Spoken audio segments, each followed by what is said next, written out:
हिंदी में यूपीएससी की तैयारी से संबंधित प्रोग्राम्स को देखने के लिए सब्सक्राइब करें स्टडी IQIAS हिंदी। बेसिकली कहा जाता है नाम में क्या रखा है, बट याद रखिएगा नाम में बहुत कुछ रखा है। अर्थात आपका नाम आपकी पहचान है, आपका नाम आपकी शोभा है। ऐसा मैं क्यों कह रहा हूं? ऐसा ही कुछ सुनने में आया है। एक्चुअल में जुलाई में मैड्रिड में इंटरनेशनल बॉटनिकल कांग्रेस की बैठक होने जा रही है, इवन चल रही है।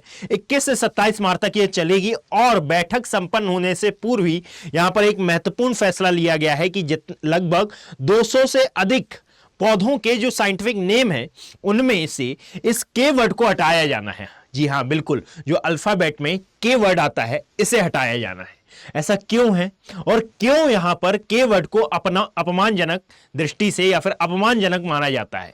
यहां पर अफ्रीका महाद्वीप से इसका क्या रिलेशन है, इवन नेल्सन मंडेला से इसका क्या रिलेशन है, जानेंगे आज के इस वीडियो में। मेरा नाम है अभिषेक कुमार और आप सभी का पुनः स्वागत है स्टडी IQIAS के हिंदी यूट्यूब प्लेटफॉर्म पर। जैसा कि आप मेरे पीछे देख पाएंगे कि एक न्यूज प्रकाशित होती है जिसमें IBC अर्थात इंटरनेशनल बॉटनिकल कांग्रेस की जो बैठक है यह 2024 की बैठक स्पेन के मैड्रिड में होने वाली है और इवन ये चल रही है 21 से लेकर 27 जुलाई तक ये संपन्न होने वाली है। याद रखिएगा यहां पर द गार्जियन की रिपोर्ट के अनुसार भी मैं यह बात कर रहा हूं और डाउन टू अर्थ में भी यह बात आई है कि यदि आप देखेंगे तो यहां पर कई पुराने नामों को चेंज किया जा रहा है और इन पुराने नामों को चेंज कर कुछ नए नाम दिए जा रहे हैं जो कि यहां पर वर्णन करेंगे कि इन सभी पौधों, इन सभी वनस्पतियों की एक्चुअल में उत्पत्ति कहां हुई है, अफ्रीका महाद्वीप में हुई है।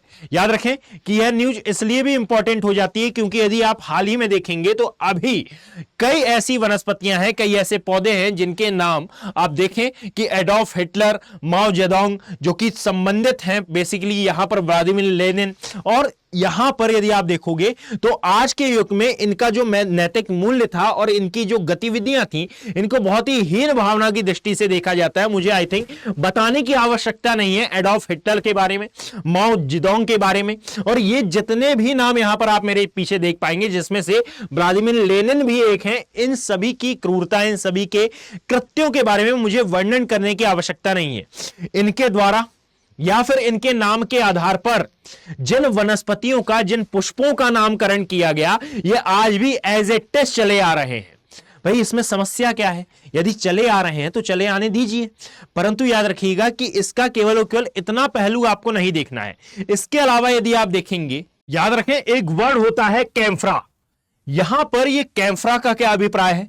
तो याद रखें कैम्फ्रा का अर्थ होता है, अर्थात कैम्फ्रा शब्द जो है यह बेसिकली बना है कैफिर से, और कैफिर वर्ड एक्चुअल में कुरान में वर्णित है। ये कैम्फ्रा की मैं बात कर रहा हूं और यदि कैम्फ्रा की मैं बात करूं तो एक्चुअल में यह बना हुआ है काफिर से। अब देखिएगा कि हिंदी में हम इसको नाम देते हैं काफिर, बट जब आप इसको इंग्लिश में लिखेंगे तो यह कुछ इस प्रकार का लिखाता है कैफिर।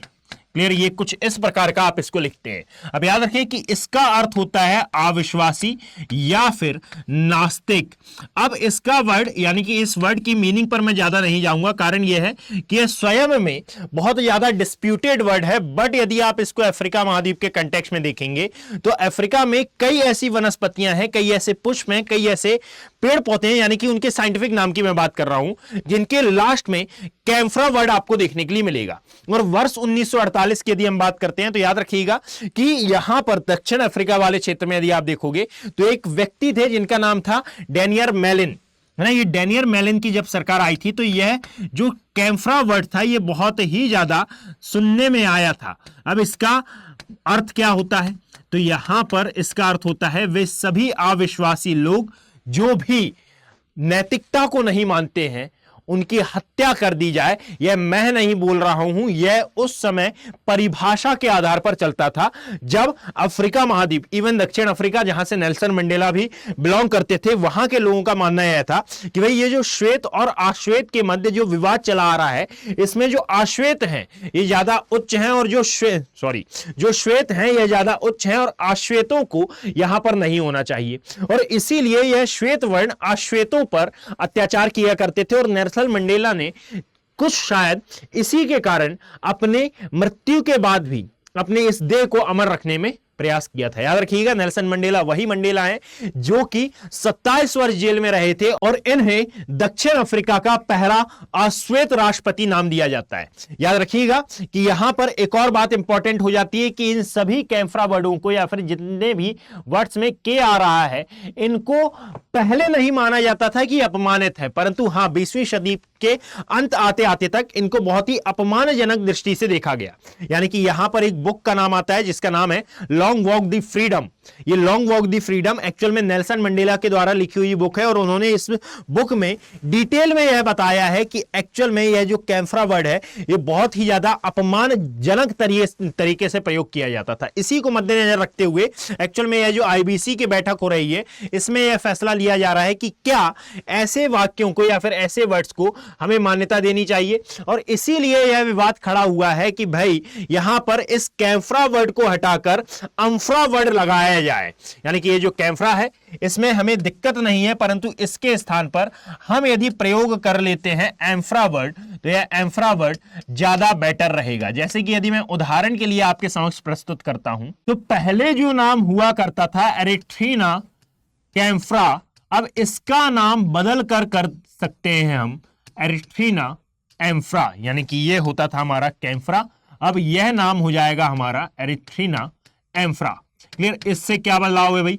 तो याद रखें कि यह पहली बार नहीं हो रहा है विश्व में, इससे पहले भी ऐसी कई घटनाएं घटित तो हो चुकी हैं। जैसे कि एक समय था जब अमेरिका में भी एन वर्ड को लेकर यह विवाद छिड़ा हुआ था, है ना। बेसिकली जिस प्रकार साउथ अफ्रीका में इस के वर्ड को अपना अपमानजनक माना जा रहा है, इस के वर्ड के लिए दुविधाएं खड़ी हो गई हैं, सेम एज अफ्रीका में एन वर्ड को लेकर दुविधाएं खड़ी हुई थी। अर्थात उस समय एन वर्ड को अमेरिका में अपमानजनक दृष्टिकोण से देखा जाता था, और ऐसा ही यदि आप देखेंगे तो नामीबिया में भी इस के वर्ड को लेकर अपमानजनक दृष्टिकोण अपनाए जा चुके हैं। और यहां पर दक्षिण अफ्रीका के लिए जो बात अप्लाई होगी वही एप्लीकेबल आपके नामीबिया के लिए भी रहेगी।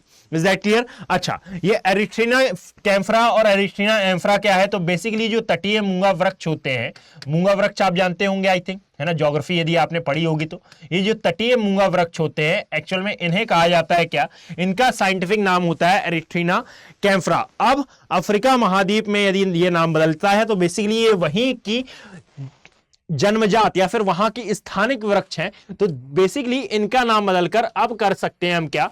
एरिथ्रीना एम्फ्रा। अब यहां पर एक और इंपॉर्टेंट बात ये हो जाती है कि भाई यदि ऐसा होता है तो इसका हमारे एग्जाम पर्सपेक्टिव पर क्या इफेक्ट पड़ेगा? तो बेसिकली ज्यादा इफेक्ट नहीं पड़ेगा, परंतु हां यह बात अवश्य हो जाती है क्योंकि एक संस्था जो कि इसका नाम बदल रही है यह आपके एग्जाम पर्सपेक्टिव के हिसाब से काफी इंपॉर्टेंट है। तो याद रखिएगा कि यह आपके प्री के हिसाब से ज्यादा इंपॉर्टेंट होगी, मेंस के हिसाब से तो मैं नहीं बोल सकता। कारण यह है कि अभी यह फैसला आने में लगभग 2 दिन लग जाएंगे, और यदि यह फैसला आता है तो कई ऐसी वनस्पतियां होंगी जिनके नाम में आपको चेंजेस देखने के लिए मिल सकते हैं। Is that clear? अब यदि मान ले कि यहां पर वनस्पतियों के नाम चेंज होते हैं तो किन किन एग्जाम्स पर्सपेक्टिव से आपको इनको याद करना पड़ेगा। तो मैं आपको बता दूं कि यदि आप मेंस पॉइंट ऑफ व्यू से इसको देख रहे हैं तो मेंस पॉइंट ऑफ व्यू से के हिसाब से अभी वर्तमान में यह उतना इंपॉर्टेंट नहीं है। यदि प्री पॉइंट ऑफ व्यू से हम देखें तो प्री पॉइंट ऑफ व्यू से नो डाउट ये बहुत ज्यादा इंपॉर्टेंट है, बट यदि वनडे एग्जाम की कैटेगरी से स्टेट पीसीएस की कैटेगरी से देखें तो ये मोस्ट इंपॉर्टेंट हो जाता है। याद रखें यूपीएससी के प्री पॉइंट ऑफ व्यू से ये खासा इंपॉर्टेंट है, इस बात को आप नोट डाउन करें क्योंकि आपके एनवायरमेंट वाले पार्ट में आप एक संस्था का नाम कभी ना कभी सुनते हैं, इंटरनेशनल बॉटनिकल कांग्रेस। क्लियर? जो कि बेसिकली वनस्पतियों के संरक्षण और वनस्पतियों के संवर्धन के लिए भी कार्य करती है। Is that clear?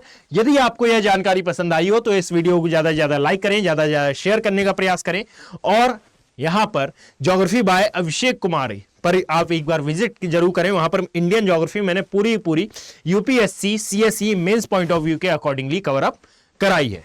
धन्यवाद। मिलते हैं किसी अन्य वीडियो में ऐसी ही अन्य जानकारी के साथ। हिंदी में यूपीएससी की तैयारी से संबंधित प्रोग्राम्स को देखने के लिए सब्सक्राइब करें स्टडी IQ IAS हिंदी।